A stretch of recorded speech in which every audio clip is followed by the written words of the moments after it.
I promise you there's going to be no information overload in this guide, but you are going to learn everything you need to know to play Assassination Rogue in both Mythic Plus and Raiding for Season 4 of Dragonflight. I like to start off with the basics, which is going to be the stat priority. First things first, make sure that you're always prioritising higher and higher eye level and therefore a higher level of agility of gear over any secondary stats. What I see a lot is people going on about exact percentages you need and, you know, which secondary stats to get. Well, the actual real answer is no two people are the same. If you really do care about the secondary stats and what percentages you should be aiming for, then you should be simulating your character to find out what is best for you at that moment in time. If that sounds like a load of old gobbledygook to you, then don't worry, because again, this is for a beginner. But what do the secondary stats do for us as an Assassination Rogue? Well, Critical Strike is going to give us a chance to get double damage and is going to synergize with a few talents, however that's a bit more advanced.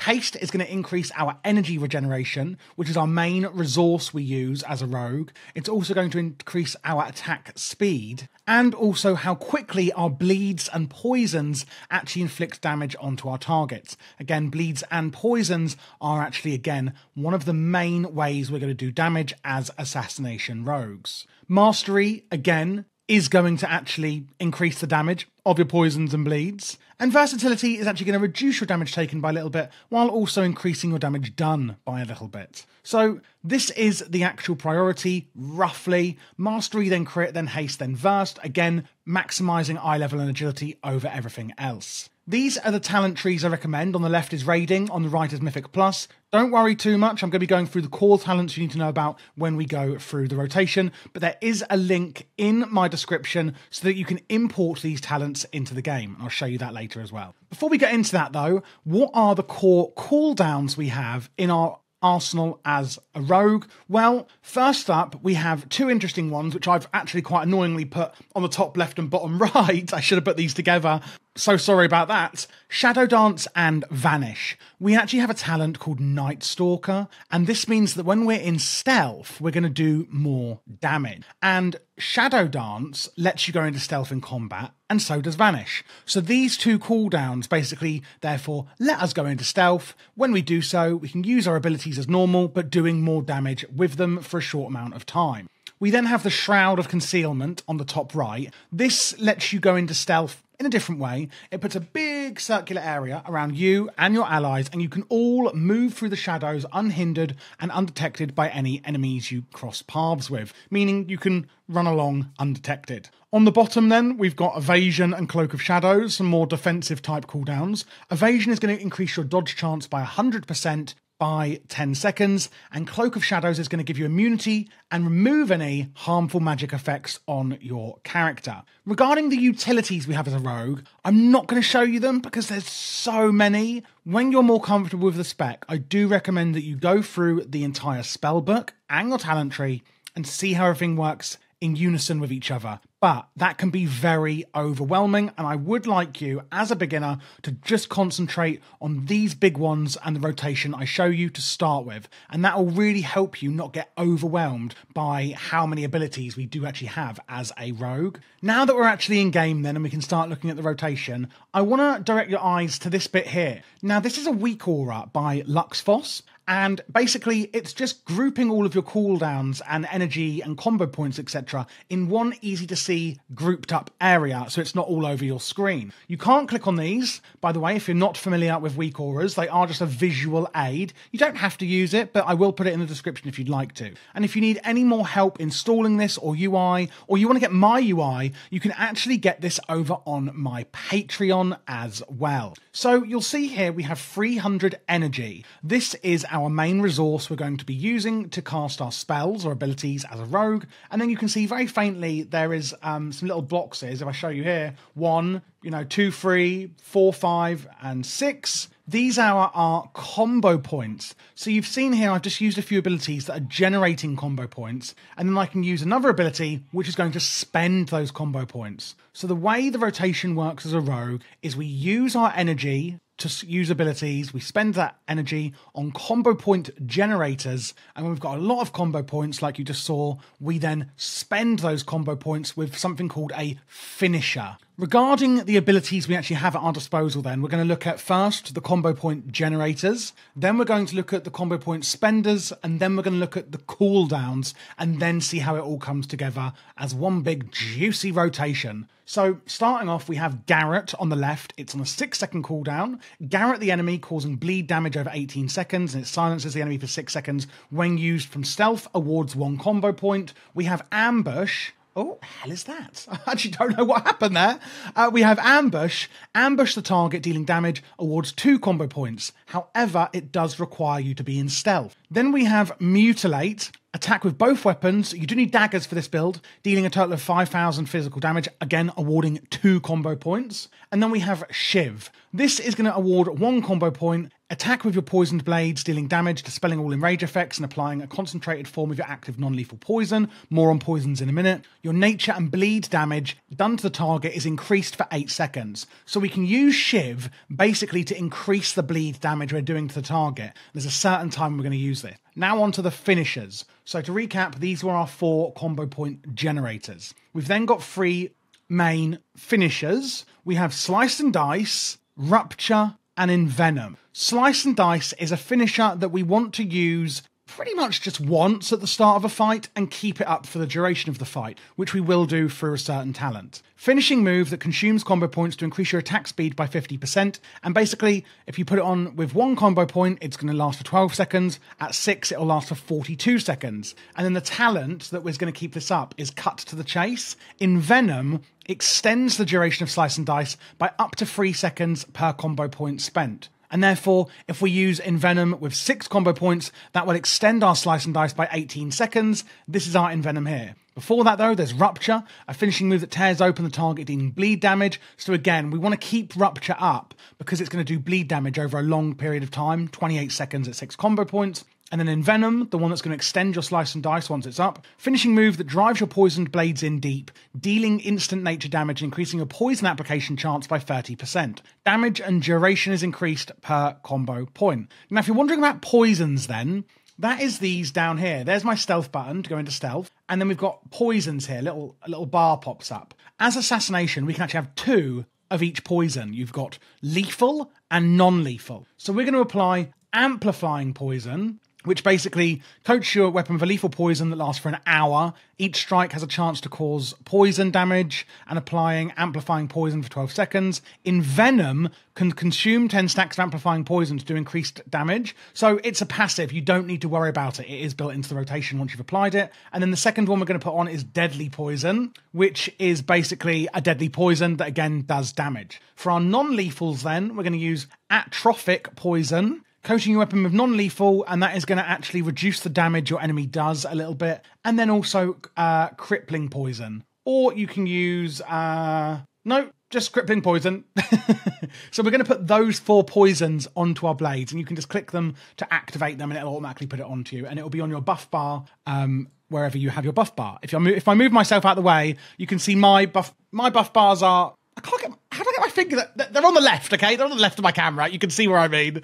God, dearie me. I'm getting a bit confused in time and space here. So you want to put 2 of those poisons on each. 2 lethal and 2 non-lethal, and use the ones that I have just explained. So let's just recap where we are so far. We're going to put our poisons on, which is going to be Amplifying and Deadly, Atrophic and Crippling. We've got our combo point generators, Garrett, which is a bleed, Ambush, which we can only use in stealth, Mutilate, awarding 2 combo points, and Shiv, which is going to increase the bleed damage done. We then have our finishers, Slice and Dice, using it at the start of the fight to get that going, and then keeping it up with Envenom. We've got Rupture, another one we want to keep up as much as possible that does bleed damage. And lastly, our kind of filler finisher, which is the one we'll be using the most, is Envenom. We then have our cooldowns. Shadow Dance on a 1-minute cooldown, allowing the use of all stealth abilities and grants the combat benefits of stealth. Basically, you can go into stealth when you use it. Vanish, the same thing. You can actually vanish from sight entering stealth. For the first 3 seconds after vanishing, damage and harmful effects received will not break stealth. So basically, you get a few seconds of stealth with this one as well. The reason we want to go into stealth using these cooldowns is these here. Night Stalker. While stealth is active, your abilities deal 10% more damage. So basically, when we're in stealth, we do more damage. It's as simple as that, and that is the core reason why we want to keep going into stealth whenever we can. We then have Kingsbane, also a 1 minute cooldown. Release a lethal poison from your weapon and inject it into your target, doing damage. Each time you apply a lethal poison to a target affected by Kingsbane, Kingsbane damage is increased by 20%. Awards 1 combo point. And then Death Mark on a 2 minute cooldown. Carve a death mark into your enemy, dealing bleed damage. While marked, your Garrett, which is this one, your Rupture, this one, basically it bleeds, and your lethal poisons applied are duplicated, doing 100% of normal damage. So, how are we actually going to do it then as a rotation? And just FYI, in case I didn't say it, which I don't think I did, this to start with is the single target and raid rotation. We're then going to look at any changes afterwards that we're going to be doing in Mythic Plus or AoE. But this is the single target rotation. So, as you can see, I'm in stealth. Always open on training dummy. I don't know what this pop-up is. I think it's something new from details. Well, I don't like it. So we're going to start off in stealth because remember, when we're in stealth, we're going to do more damage with the Night Stalker talent. So we're going to go in and we're going to use Garrett, putting that Garrett bleed up on the enemy. And you can see we're also going to put our poisons on automatically. So we're going to go in, do Garrett, and then we're going to immediately use Ambush. Okay, oh my god, I don't have my voice there. We're going to use Garrett and then Ambush to get our combo points up, and then immediately use our finisher, Slice and Dice, on the target. You may notice it's not actually on the target, but it is on you. That's because it's increasing your attack speed, remember, and it's not actually affecting your enemy directly. So get Slice and Dice up on yourself, so use Slice and Dice. So again, go in with stealth, remember, doing more damage, put your Garrett on there, and then use your Ambush. You then use Slice and Dice to get that up. Apart from that, we're pretty much going to be using Mutilate to get our combo points up. But you may have noticed when we've just used Mutilate, suddenly our Ambush has appeared. Why is that? Well, that is from the Blind Side talent here. Ambush and Mutilate have a 15% chance to make your next ambush free and usable without stealth. Chance increased to 30% if the target is at lower health. So basically, when we're using Mutilate, we've actually got a chance to make our next ambush free and usable out of stealth. And we are going to want to use that free ambush. You can see I'm trying to proc it again to show you. We are going to want to use that free ambush whenever we can. There we go. Finally, it's procced. And you can see very obviously when it procs, you get these little animations come up, etc. And we can use that. Obviously, we only want to use it if we have not got maximum combo points. So once Slice and Dice is already up, the next priority is to use Rupture to get that bleed up. And you can see I've got it up on the target for like 30 seconds. Keep Garrett up as well. We are using it when we go into combat from stealth, but also keep it up at all times. So recapping then the start of the rotation, going in with stealth using our Garrett and then our Ambush. Keep up Slice and Dice. Then we're going to use our Mutilate to build more combo points. Then using Rupture, keeping that up as well. Of course, using our Ambush when we can. And then, apart from that, the finisher is going to be Envenom. And we always want to do it when we're at 5 or 6 combo points, basically. So going in with Garrett, keeping that up, keeping up Slice and Dice. You put it on once, Envenom will actually extend the duration of Slice and Dice. You've only got to do it once. So again, using Garrett,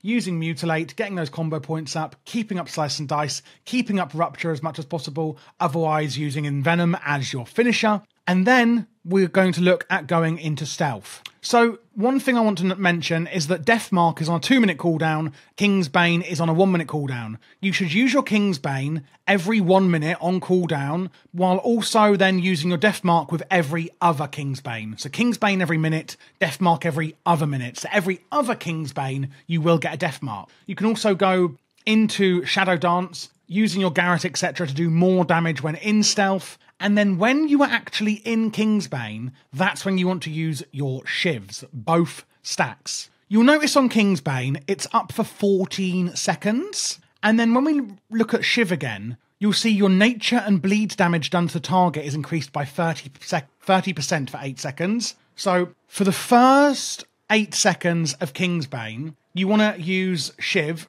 I'll just wait for it to come off cooldown so I can show you properly. Because remember, Kingsbane is going to do bleed damage. So basically, you're going to use your Kingsbane. It's up for 14 seconds. Use your Shiv so that we do increased bleed damage, i.e. from Kingsbane. And then when Shiv comes off, like now, boom, we can use it again to keep up the bleed damage of the remaining seconds of Kingsbane. Hopefully that makes sense. Apart from that, just use your Vanish and your Shadow Dance to keep going into stealth to do more damage. Let's just recap the whole rotation again then. pretending we're in stealth because I'm in combat, I can't. So we're going to go in stealth, go in with Garrett, then use ambush, then use slice and dice, then use mutilate to get back up to max combo points and get up rupture. Go up again to max combo points and use, your envenom, etc. Using your vanish and shadow dance on cooldown to do more damage whenever we can. Using your free ambushes, of course, when usable, and you will be able to use these in shadow dance and vanish, remember, because it's putting you into stealth. And then using your envenom to extend your slice and dice, using your Kingsbane and Deathmark together, and then using your Shiv to keep up the bleed damage extra on Kingsbane. Again, you can see Shiv's coming off 3, 2, 1, but Kingsbane is still up, and then we get an extra few seconds of it there. And that is the rotation for single target in raiding. Fairly straightforward once you get the hang of it. You can go into a lot more kind of advanced uses regarding cooldowns and tracking and snapshotting and things like that, but that is quite advanced, and I think it's best that you do really get the hang of the single target rotation first before doing that. So just to recap then, go in with Garrett, use your ambush, get slice and dice up, use your mutilate,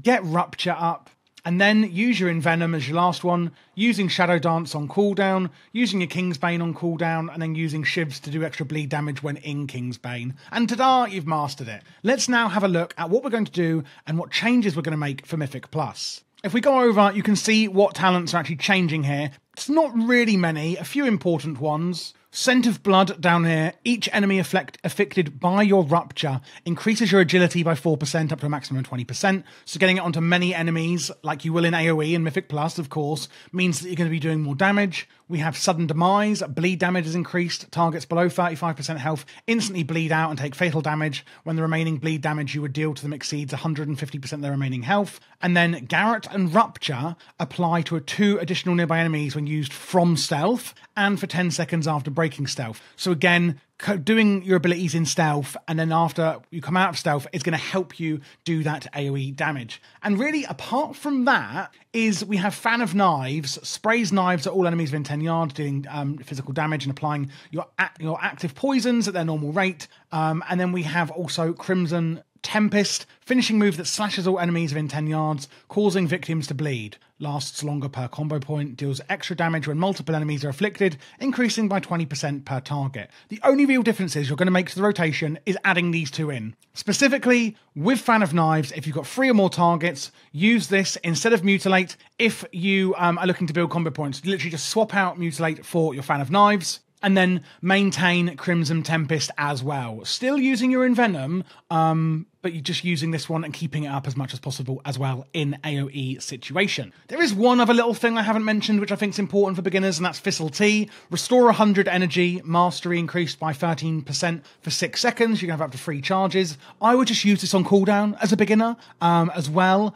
Again, if you feel like it's all getting a bit too many buttons, then, you can try and reduce them and just do the core rotation of this. But this is a good one that you can use on cooldown as well, kind of just like a brain dead button to press to do more damage. If you're wondering about the set pieces from this season, don't worry, they are already focused into the rotation that I've explained to you today. If you don't yet have the 4-set season, the 4-set or the 2-set tier piece from this season, oh my god, what a jumble of words, then don't worry, this rotation is still absolutely fine, but basically the set piece is going to affect your Envenom and make it do more damage, etc. You don't really need to worry about it, it's really good, but it is already baked into this rotation. Again, I don't want to overload you with information as a beginner. Hopefully you found this useful as a beginner for Assassination Rogue in Season 4. Feel free to join my Discord if you would like any more help. We have a really active and friendly community who are always there for especially beginner players. And like I said earlier, if you'd like my UI or you want some extra one-on-one advice, etc. from me,